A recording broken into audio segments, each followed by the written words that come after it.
is Chantal, and on today's podcast, we are going to be talking about brain injuries.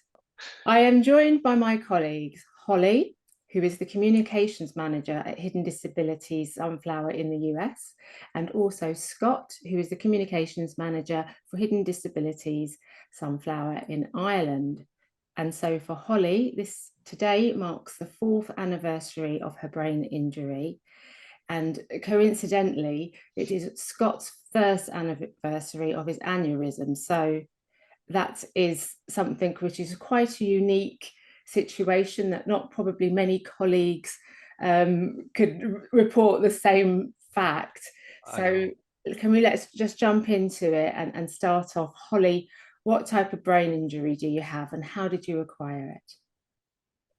Thanks, Chantal. I have a diagnosis of post-concussion syndrome, and it was acquired 4 years ago today in a very freak accident where I was hit in the side of the head by a co-worker and ended up with a severe concussion.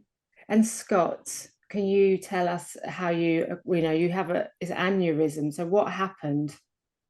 So I have officially I have 4 aneurysms. However, 2 of them ruptured a year ago today, and essentially I woke up to what is called a thunderclap headache. So it's really hard to describe unless you've had one, but essentially it's you feel some unusual activity in your brain, and it's like your kind of head is filling up with liquid. And you will then go on to it's similar to concussion, where you vomit and have the extreme headaches and stuff like that. And long story short, I had to be lifted by air ambulance to hospital in Cork, which is a good 4-hour drive, but it was only 30 minutes on air ambulance. That was quite cool. But it took them a good 24 hours to kind of diagnose what had gone wrong. And so you were unconscious during this whole process? I was not, which is even weirder, because So I was aware of memory. everything. Yeah, aware of absolutely everything up until I think it was 2 hours after I got into hospital, and then everything for about a week is blank. And you said you've got 4 and 2 have ruptured. So were Yeah. you aware that you had that prior to the rupture? So the 2 that ruptured, obviously they've been repaired. So they do a thing called coiling. There's other kind of repair terminology they can do as well. But mine were coiled, which are tiny little metal. Well, I can't remember what kind of metal it is, but they're little metal kind of things that they put up through your groin into your brain, and they coil them. And the other 2, they just keep an eye on. So the ones that didn't, I call them the sleeping assassins. That's what I've started to call them, because I touch wood, I hope they'd never waken up, but they just keep an eye on them annually through a kind of a procedure that I have to have again through the groin, to make sure that the 2 that ruptured are still okay, and that the 2 that are unruptured are behaving themselves and not causing any havoc. And Holly, was it you were had a trauma to the side of your head, so you were unconscious, and then no, I wasn't. That's what's so interesting with concussions, is when they first happen, they can appear benign. So when I was first hit in the side of the head, I didn't know it at the time, but the side of the head is the most vulnerable area, the temple. And I was accidentally hit by a coworker who actually flung her head back, and the back of her head cracked into the side of my head. So on the surface, it was a very kind of benign head bump injury type thing. But I immediately felt this veil drop over me, as like, it was like I suddenly was in a fog. I didn't lose consciousness. I felt very stunned, but I thought that I was okay, and I knew something wasn't right, but I still thought I could just shake it off. And I didn't understand that with concussions, the symptoms can actually really manifest up to a week later. So although I was taken to urgent care, at that point, I didn't have trouble with speech or walking, and it was just, I was more in a fog. So I thought I could still work. I knew I couldn't drive because it wasn't safe to drive. I thought I could still do my job. And it wasn't till 2 days later that after feeling still in the fog, I started slurring my speech and my balance went completely. Your symptoms from it were really extreme, weren't they? Do you want to just talk us through? So the symptoms that I had in the very beginning, I wasn't able to walk without assistance. My balance and equilibrium were completely gone. My speech was completely compromised. If there was any sort of light or sound or motion around me, it would send my whole body shaking. I get terrible migraines and nausea, and I couldn't look at screens for the first 6 months without having like catastrophic symptoms that just had me laid up. So you were laying in a darkened room? I slept in the beginning. I was sleeping probably on average about 18 hours a day. And I literally would crawl to the restroom to go to the toilet because I couldn't even walk there. I lived alone at the time, so it was challenging. Yeah, very challenging, and sounds quite scary. It was very scary, and I was very grateful to my friends that rallied around me and, you know, took care of me, because I couldn't even bathe myself. Yeah. In the beginning. And Scott, your symptoms, can you relate to anything that Holly's explaining? A couple of things. I mean, I think, well, what's become clear to me over the last 12 months, and Holly, you might feel the same, is that even people who have the same condition, their experience and their kind of symptoms can often be very different. So I can relate a lot to what Holly's saying with nausea as an example. You know, I had really bad nausea after. It didn't last for too long. It lasted maybe a week, so I'm probably lucky in that respect compared to you, Holly. But headaches were a massive thing. So headache, stroke, migraine. Now, bearing in mind, you know, when I think it's quite obvious, isn't it? If you've got a head injury, you would expect to get headaches, but you don't want to have them forever, because actually they can be really debilitating. And I struggle with headaches generally anyway, so I struggle to function with a headache. So to have one 24/7 for the first maybe 3-4 months after this happened was absolute hell for me, because I could control them to a point, but they were always there. That was probably the worst thing that happened for me was the headaches, because I find them extremely debilitating. You know, fatigue is a massive thing, and even now, you know, I'm not as bad as I used to be, but by this time of day, normally, you know, we're recording now at 4 o'clock in the afternoon in the UK and Ireland. By now, I would normally be, you know, a couple of months ago, I would have had to go and have a lie down or just shut my eyes for 10 minutes. There's memory as well. So it wasn't necessarily memory loss, but it's just forgetting words. So I can be mid-sentence. I'm doing quite well actually on this recording, because I'm not forgetting words, but sometimes I can just forget a word. Now, aneurysm rupture, I could get back on track fairly quickly and remember, you know, the word would come to me, kind of thing. But now I just stop. And it's quite an unusual thing to feel, because you know the word's there. It's just it won't come to your you know to your voice, and that's quite frustrating, especially if you're if you're at work, or you're kind of in the middle of a really important conversation, you know, and then you just forget a word. I did this thing that I never thought I would ever do, and that I started drinking water. I don't know if you've heard of it. Apparently, it's a really good thing that actually keeps you hydrated. And it was not something that was ever on my radar. I used to never drink any water. I used to drink coffee all day, every day. And I found 3 liters of water got rid of the headaches. I had to, out the gate, my doctor said no caffeine, no alcohol. Right. And it was a hard no to both. And there's someone that I didn't really drink alcohol at that point, but I was absolutely drinking coffee every day at work, because I was working 12 to 14-hour days. Yeah. And to suddenly not have it was really challenging. But even 4 years today, I still don't have caffeinated coffee or caffeinated tea or anything. I just stick to decaf now. And it's Have just, you got used to it? I have got used to it. Yeah, it's in the beginning I really missed it, but I was also such in a fog that everything was just kind of snowballed together. So when I started to kind of get to grips with what had happened to me, which wasn't until about 6 months later, when I cracked a joke to my primary doctor, and he said, "Oh, you do have a sense of humor," because I'd been basically like a robot. My speech was very robotic, and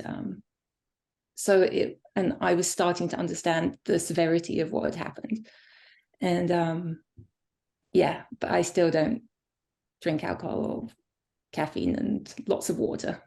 Do you remember how long it was before you realized that it's actually my brain is actually damaged here? It's my brain that's sore. I mean, it must be such a terrifying feeling. For me, it was I don't think I fully understood, as I said, what was happening to me for the first 6 months. I thought it was a temporary thing, that if I slept enough and rested enough and drank enough water, I was drinking 4 pints of water a day because the doctor said, just keep drinking water.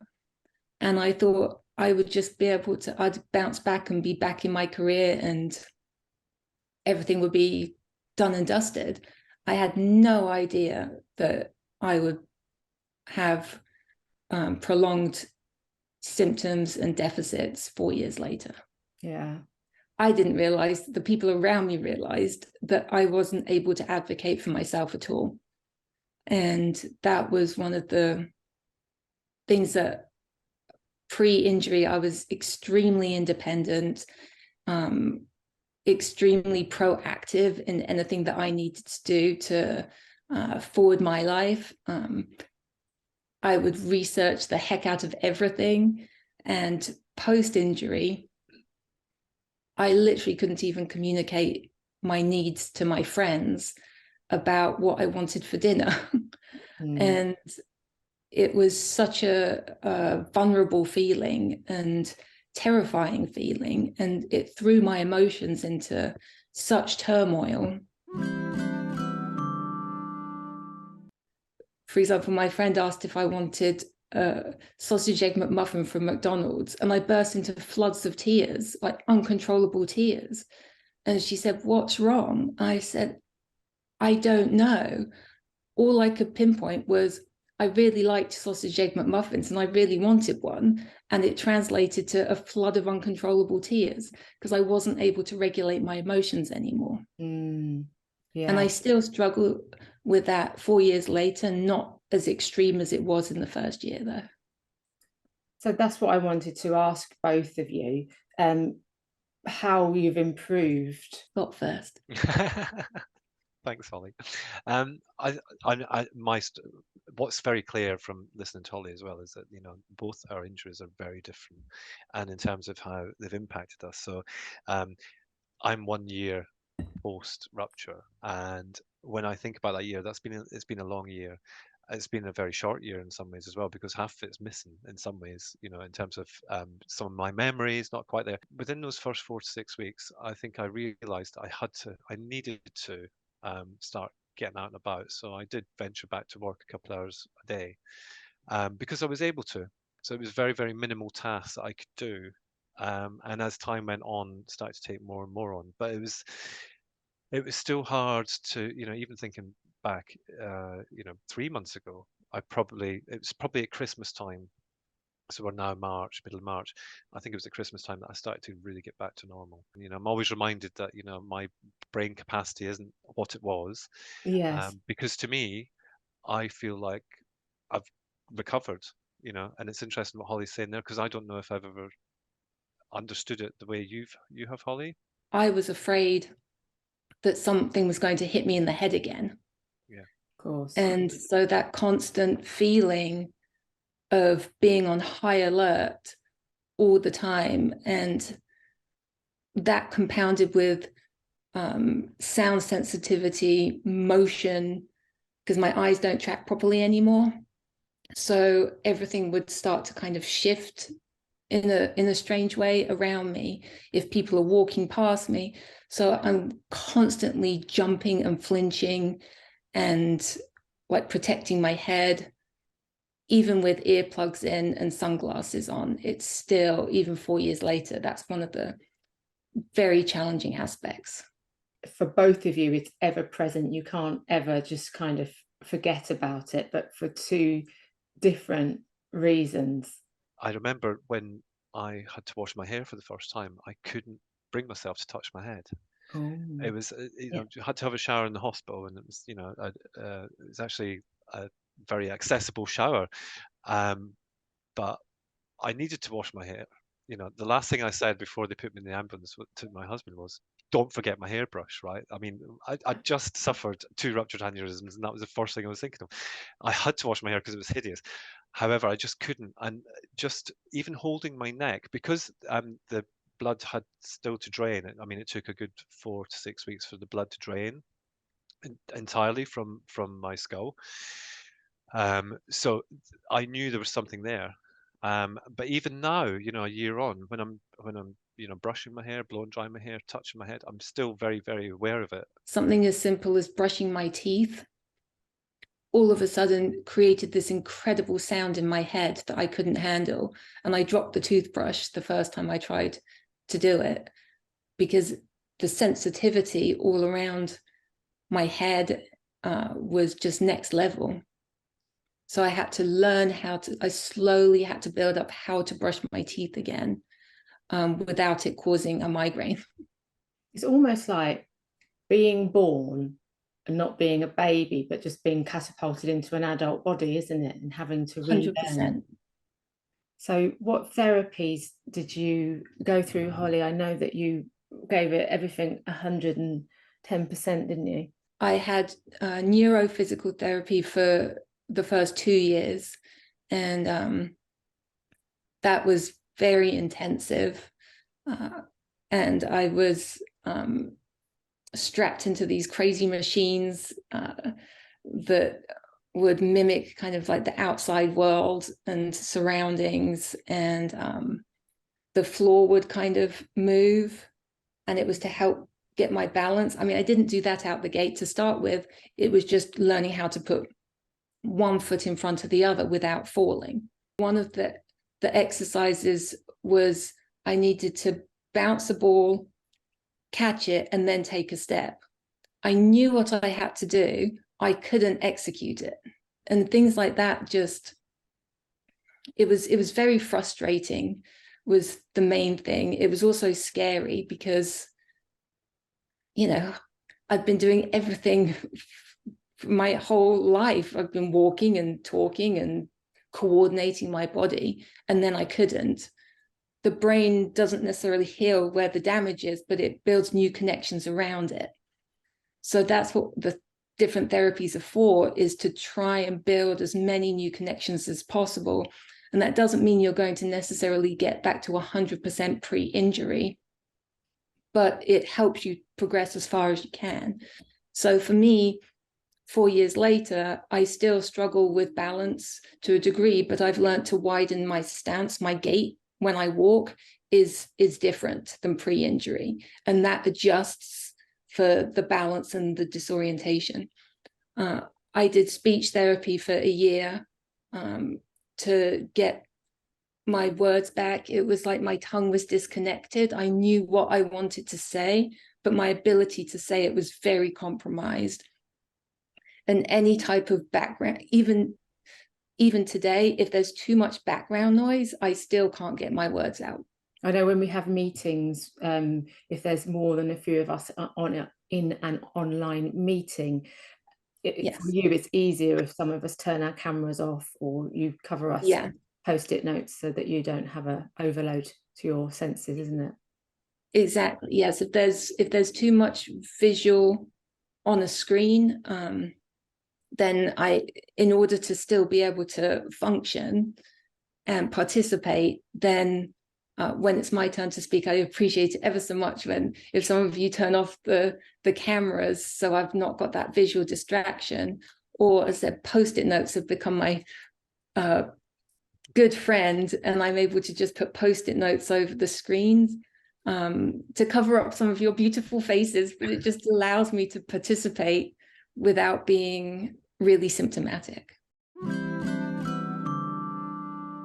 Are you working full-time now, Scott, or is it still part-time hours? Sadly, it's very full-time again. Yeah. Do you have to sort of keep an eye on that and Yes. manage it? Very much so. I think mainly for two reasons, really. One is stress levels. I mean, stress can cause high blood pressure, which can then result in kind of, an increase in the blood pressure to the blood circulation in your veins and your head and stuff like that. And obviously, that's where my aneurysms sit. They sit in the veins of my head. Secondly, is the fatigue. I mean, I try and do as much as I can in 4 days, and then have a Friday, Saturday, and a Sunday off, and that's working reasonably well.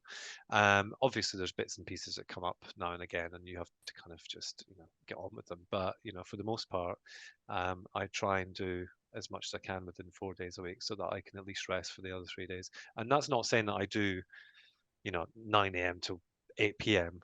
for those 4 days. I'm just saying that I try and put in as much as I can within those 4 days. And Holly, you have mixed hours as well, don't you, to help you with your fatigue? It's only really been in the last, I'd say, 6 months I've come to terms with the fact that it was a career-ending injury, and I'm not going to be able to go back to it.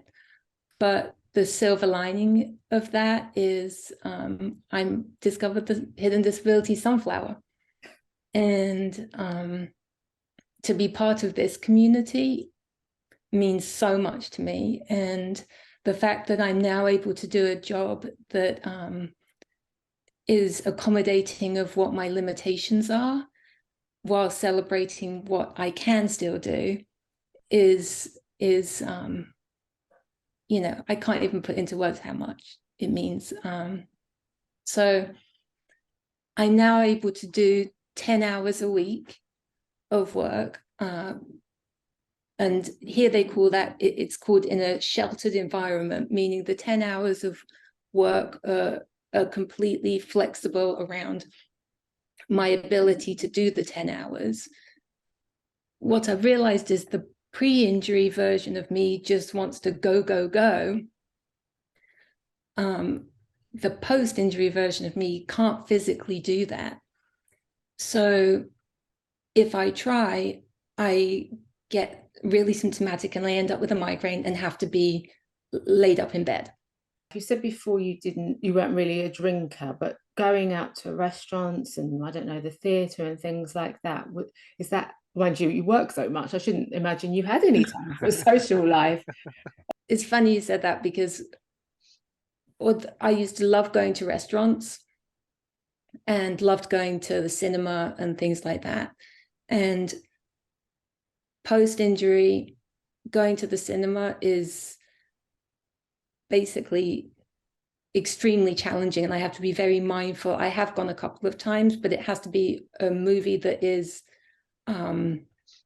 very low impact in terms of, I wasn't able to go and see Maverick, for example, where there's crazy flight scenes. I wouldn't be able to handle that from a sensory point of view.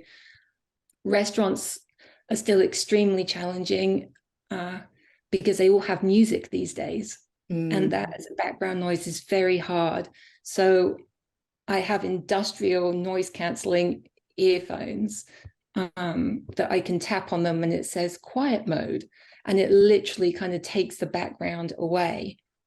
So I also try and make sure that in a restaurant I sit with my back to a wall, so then there's not other patrons coming and sitting behind me that then may strike up their own conversation with their people, because then I can't participate in the conversation on my table.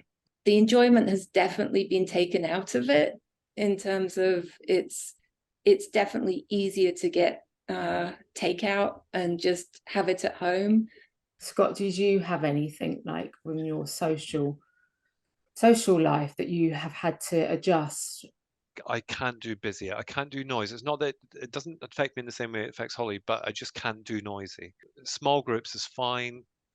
You know, friends, family, all that kind of stuff. But that's you know, I wouldn't be going nightclubbing. Yeah. So what does the road ahead look like for you, Scott? Like, are you have to go and have these checkups to your the aneurysms, and so is it a constant worry, or are you confident because of how far you've come? The first time round, I didn't have a clue what was going on, and I was like, just give me some paracetamol, it'll be fine. I'm not sure it would have been fine with just 2 paracetamol, but you No. know, but certainly, you know, for me, the you know longer term, um, it's just a case of you know being aware, and you know taking it easy when you know your body tells you and your brain tells you when you need to take it easy, and you just need to listen to that and be guided by it. So I'm I'm very lucky, very very lucky. And Holly, for yourself as well, you've accepted that you're not going to go back to your previous career. Are you taking every day as it comes, or do you look ahead to the future? Intellectually, I've accepted it, and emotionally, it's still very much a work in progress. Okay. I do appreciate how far I've come and what I'm able to do now. It changed my life so drastically, like in its entirety. It impacted every single aspect of my life. I'm still learning who this version of Holly is, and that's something that takes time. Although in my essence I'm the same, a lot of my physical limitations, my cognitive limitations, my emotional irregularities have all been something that my family have all had to come to terms with. What's the best bit of advice you can give to people who don't have a TBI to be supportive? Never minimize the experience or the opinion of the person with the injury, because actually that is what they're feeling, or that's their experience at that moment. And for someone to kind of you know either minimize that or swipe it to the side, or oh well you know let's crack on, or whatever your response is, just bear that in mind, that you know that could make that person feel quite inadequate and you know quite rejected in some ways as well. That person is still in recovery, and their feelings are really valid at that point, and they're the one that are experiencing it. Holly? Not judge what the person's experience is, and not equate what the injury was to what a preconceived idea of how that person should be. If I'm sharing a limitation, to please acknowledge that this is what's my experience, even though you might not be able to see it's happening. People around us have to be very mindful, and it's not about walking on eggshells. I think it's about setting up a system in order for the person with the injury to succeed rather than fail. What do you think of Hidden Disability Sunflower? The Hidden Disabilities Sunflower, for me, on so many levels has been a life-changing experience for the better. Even though the sunflower in the US is still not as established as it is in the UK, having this sunflower lanyard that indicates that I have an invisible disability and that I may need more time, you know, or support or help. When I'm out in public and I have the sunflower lanyard with the I have a brain injury card, I'm sometimes not able to get my words out. I have literally held my card up to show somebody that I can't necessarily do what they're asking me to do. And that gives me so much peace of mind, and it makes me feel safer. It's a game changer, and the need is so great. And every business and every organization and every government entity that gets on board with it is literally making a change in the lives of people with non-visible disabilities. Thank you. And Scott?